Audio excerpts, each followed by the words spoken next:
एक बंदा डिलीवरी करने के लिए गया और वो लड़की थी, तो वो आई है, उसने सिर्फ खाना लिया और उसे कहती कि मेरे पास पैसे तो नहीं है, तो तुम अंदर आ जाओ। खैर वो भी इंडियन ड्राइवर था, उसने कहा कोई मसला नहीं, 15-20 पाउंड का खाना है तो वो मैं दे दूंगा। वो चला गया अंदर। खैर उसने तब तो जो उसने किया सो किया। अगले दिन उठ के उस लड़की ने पुलिस में कंप्लेन कर दी कि ये जो है ना, ये रात को इसी टाइम। अच्छा जी, यूके में आए, ड्राइविंग शुरू करें, डिलीवरीज का काम शुरू करें और बहुत सारे पैसे कमाएं। ये सारी बातें तो उन लोगों ने सुनी ही होगी जो यूके आने की ख्वाहिशमंद है, ये कभी सोचा होगा यूके आने के बारे में। तो हाँ बिल्कुल। और दूसरी जॉब जो स्टूडेंट्स कर सकते हैं, जॉब्स के कंपेयर जब हम करते हैं तो डिलीवरी में पैसे तो थोड़े ज़्यादा है, लेकिन ड्राइवर्स के यहाँ पे जो इश्यूज हैं उसके बारे में नहीं कोई बात करता। क्यों? अच्छी ये बात है, आपको सब बताएंगे। और ये बात है कि लोग यही बात सुनना चाहते हैं कि भाई हम बहुत पैसे कमा रहे हैं, लेकिन जो उनके साथ मसले होते हैं वो नहीं कोई बंदा ना सुनना चाहता है ना कोई शेयर करना चाहता है। तो खैर कुछ मसले जो मैंने देखे अपनी आंखों से अपने दोस्तों के साथ होते हुए, आज मैं इस वीडियो में वो शेयर करूंगा। और जो कोई ऑप्शन निकल सकते हैं उनसे बचने के लिए वो भी मैं बताऊंगा।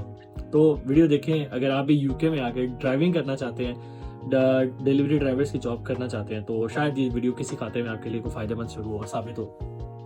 सबसे पहला जो इशू आता है यहाँ पे स्टूडेंट के साथ, जब वो आगे डिलीवरी की जॉब करना शुरू करते हैं, गाड़ी ले लेते हैं। अब वो इंटरनेशनल लाइसेंस पे होता है, लाइसेंस का तो चलो उनका मसला खत्म हो गया, लेकिन जो मसला उन्हें रियल मसला आता है वो ये है कि जब वो ड्राइविंग शुरू करते हैं, डिलीवरी से काम शुरू करते हैं, तो वो गाड़ी पे इंश्योरेंस अपनी करवा लेते हैं नॉर्मल।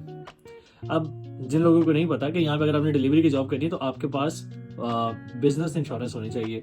अब कोई 20-25 या 30 एक्स्ट्रा पाउंड, चलो 40 पाउंड भी हो जाए अगर एक्स्ट्रा, वो बचाने के लिए वो रिस्क पे गाड़ी चलाते रहते हैं, नॉर्मल इंश्योरेंस पे डिलीवरी का काम करते रहते हैं। अब इस कंडीशन में उनका नुकसान क्या होता है कि जब कभी उन्हें, फिर पहले तो उन्हें पुलिस वालों से बच के गाड़ी चलानी पड़ती है कि जब वो पुलिस वाले देखें तो वो इस तरह प्रिटेंड करते हैं कि हम डिलीवरी कर ही नहीं रहे।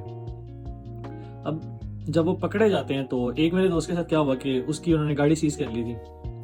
वो फिर बेचारे ने नई गाड़ी खरीदी। अब वो 30-40 या 50 पाउंड भी अगर एक्स्ट्रा पे करने पड़े बिजनेस इंश्योरेंस के, वो बचाते बचाते उसकी को 1300 की गाड़ी थी वो गई। पहला नुकसान ये। अच्छा, तो सबसे पहले तो ये गया ना कि अब इंश्योरेंस के बगैर ना गाड़ी चलाएं, पुलिस वाले पकड़ेंगे या आपको वो फाइन करेंगे, आप आपकी गाड़ी की सीज कर देंगे। इसमें भी कुछ लोगों को ये कहते हैं कि जी कि वो डिपोर्ट कर देते हैं। नहीं, डिपोर्ट तो नहीं करते। मैंने क्योंकि देखा है कि मेरे कुछ दोस्त जो पकड़े जाते हैं या फाइन होता है तो या उनकी गाड़ी सीज कर दी जाती है।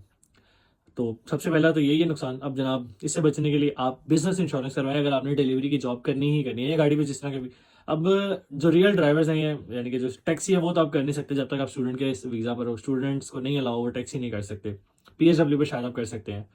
अच्छा, पहला तो गया ये नुकसान। दूसरा नुकसान जनाब, जो खतरनाक चीज़ है वो डिलीवरी ड्राइवर्स के लिए वो ये है कि जो स्ट्रीट प्रोस्टिट्यूशन है वो तो यहाँ पे नहीं अलाउ, बिल्कुल भी नहीं अलाउ। आप राह चलते सड़क पे धंधे के लिए नहीं पूछ सकते लड़कियों को। तो यहाँ पे जो कुछ ड्रगीज होती है ना, वो क्या कहती हैं कि जब आप ड्राइविंग डिलीवरी कर रहे होते हैं ना, तो अगर आपकी गाड़ी खुली रह जाए और आप डिलीवरी करने गए किसी घर में, मेरे एक दोस्त के साथ वाकया हुआ। वो आगे उसकी गाड़ी में बैठ गई। जब वो वापस आया तो उसे कहती कि तुमने मुझे बिजनेस के लिए कहा है। वो कहना है कब, ये कब हुआ? Business means you ask me for prostitution. तो खैर वो मेरा दोस्त बड़ा हैरान हुआ। उसने कहा कि चलो तुम इस तरह करो कि मुझे 30 पाउंड दो और मैं चली जाऊंगी, वरना मैं पुलिस को फोन करूंगी कि तुमने मुझे कहा है कि मेरे साथ बिजनेस करो। दूसरा ये नुकसान। अब इससे भी बचने के लिए कि जब आप डिलीवरी कर रहे हो तो कोशिश करें कि भाई आप अपनी गाड़ी को लॉक ही रखें ताकि इस चीज़ से भी आप बच सकें। तीसरा और जो सबसे मेन वाकया जो यहाँ पे आपके साथ रूनुमा हो सकता है वो ये है कि जब आप डिलीवरी कर रहे हो तो आप अपने आप पर, अपने नफ्स के ऊपर कंट्रोल रखें। यहाँ पे अगर आप डिलीवरी करने जा रहे हैं और कोई आगे से आपको ऑफर दे रहा है तो ज़रा बच के रहें। हो सकता है वो ऑफर नहीं, वो आपके लिए ट्रैप हो। तीसरा क्या मसला हुआ है? तीसरा मसला यही हुआ है कि एक बंदा डिलीवरी करने के लिए गया और वो लड़की थी, तो वो आई है, उसने सिर्फ खाना लिया और उसे कहती कि मेरे पास पैसे तो नहीं है, तो तुम अंदर आ जाओ। खैर वो भी इंडियन ड्राइवर था, उसने कहा कोई मसला नहीं, 15-20 पाउंड का खाना है तो वो मैं दे दूंगा। वो चला गया अंदर। खैर उसने तब तो जो उसने किया सो किया। अगले दिन उठ के उस लड़की ने पुलिस में कंप्लेन कर दी कि ये जो है ना, ये रात को इसी इंटेंशन के साथ आया था और इसने मेरा रेप किया रात को। अब उसे पुलिस ने पकड़ तो लिया। अब आगे की जो उसके साथ कंडीशंस होंगी वो मैं शेयर कर दूंगा अगली वीडियो में, जिस तरह मुझे पता चलता है कि आगे उसके साथ क्या हो रहा है। तो इस ज़रा हाथ से भी कंट्रोल रखें और अपनी ज़ात के ऊपर कंट्रोल रखें। अगर आप यहाँ पर डिलीवरीज के काम में कोई भी किसी किस्म की भी जॉब करना चाहते हैं, इन सब कंडीशन से आपको गुजरना पड़ सकता है, तो मेहरबानी इससे आप बच कर रहें और अपने आप को महफूज रखें। अपना मकसद ना भूलें। आप जिस मकसद से यहाँ पर आए हैं उस मकसद पर रहें।